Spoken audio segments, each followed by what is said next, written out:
Good afternoon, this is ITV News Central.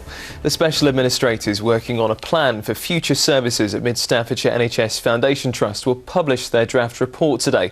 Proposals could include merging with neighbouring trusts.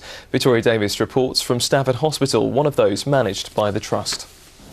Well, administrators will release their report into the future of Stafford Hospital later this afternoon. Now, in April, the Mid Staffordshire NHS Trust went into administration after it was concluded that it was no longer clinically or financially viable. Now, it was the first foundation trust to ever go into administration, and since then, a team of administrators have been looking into the future of not only Stafford Hospital, but also Cannock Chase Hospital, which is run by the same trust. Now, there has been speculation that the trust could be separated to make it more financially viable, and there's also been rumours that it could lead to the closure of the A&E department at Stafford. And certainly over the past few months, there's been a lot of demonstrations by thousands of people against this, as they believe that Stafford Hospital, despite the scandals of the past, is now a good hospital and services should remain.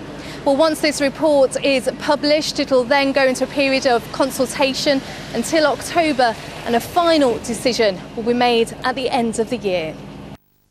And we'll have all the details of the Special Administrators' recommendations on our website as soon as they're revealed. That's at itv.com/central. One of the people who helped expose the failings at Stafford Hospital was whistleblower Helene Donnelly.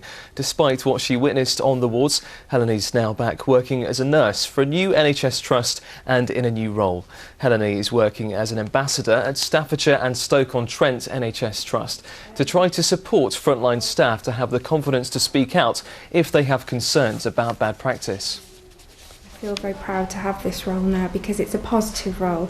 There's a lot of negativity that has gone on. The reason this works is that I have complete autonomy to go anywhere and speak to anyone, and I have a direct link to the chief executive and board level, so that staff have the confidence to know that whatever they tell me will go to that top level and it won't get buried along the way. The jury has retired to consider its verdict in the trial of two people accused of killing a 4-year-old boy. Magdalena Lushak and her partner Mariusz Krezulek are accused of murdering Lushak's son Daniel Pelka. She and Krezulek deny the charge of murder and causing or allowing the death of a child. Two Midlands families of Army Red Caps killed by an Iraqi mob are suing the Ministry of Defence for negligence. Corporal Russell Aston from Swadlincote in Derbyshire and Lance Corporal Thomas Keyes from Solihull were killed alongside 4 other Royal Military police officers when more than 400 Iraqis stormed a police station. The MOD says it believes the circumstances of their deaths have been fully investigated. The legal action follows a landmark judgment by the Supreme Court last month, which ruled that soldiers at war in foreign lands are covered by human rights laws and are owed a duty of care. 5 men have been jailed for a total of 53 years following a series of explosions in North Staffordshire. They were found guilty of planting pipe bombs at the homes of people who worked for a businessman they were in dispute with. 3 homes were targeted as a way of intimidating him. The men, 3 from Stoke-on-Trent, were convicted by a jury in Stafford after a 14-week trial. An injunction application by East Midlands Trains against the RMT union over industrial action has been rejected in the High Court. Union members started banning overtime earlier this month, claiming a breakdown in industrial relations.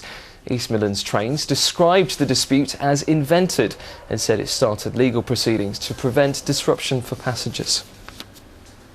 5 people have been arrested after a man was stabbed in the Normanton area of Derby. Officers were called just after 11 o'clock to reports of a disturbance on Normanton Road. The man, thought to be in his 20s, is in a critical condition in hospital. The people, including a teenage girl, will be interviewed today. And it was defeat for Ilkeston Football Club last night when they took on Chelsea.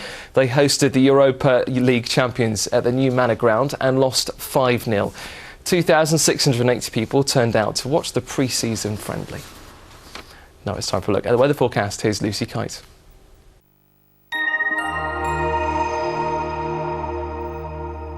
What's the weather like where we're going? Sunny. What about the long-range forecast?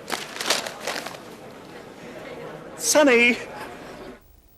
Hello. Well, that really hot and humid weather makes a return for tomorrow. It's being pulled in by the band of rain that's making its way northeastwards at the moment. You can see that rain on the radar there. Gradually through tonight, it's going to clear away in a northeasterly direction, so pulling in much milder air, which means overnight tonight it's going to be very muggy, temperatures dipping no lower than 16 degrees Celsius. And we've got a really warm day to come tomorrow. Flybe, sponsors of ITV Central Weather.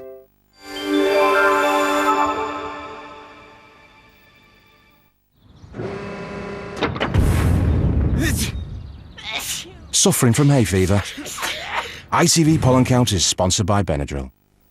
Well, pollen levels will be low to moderate over the next couple of days. Low underneath all of the cloud today and then a little bit higher in the sunshine tomorrow. Have a lovely afternoon.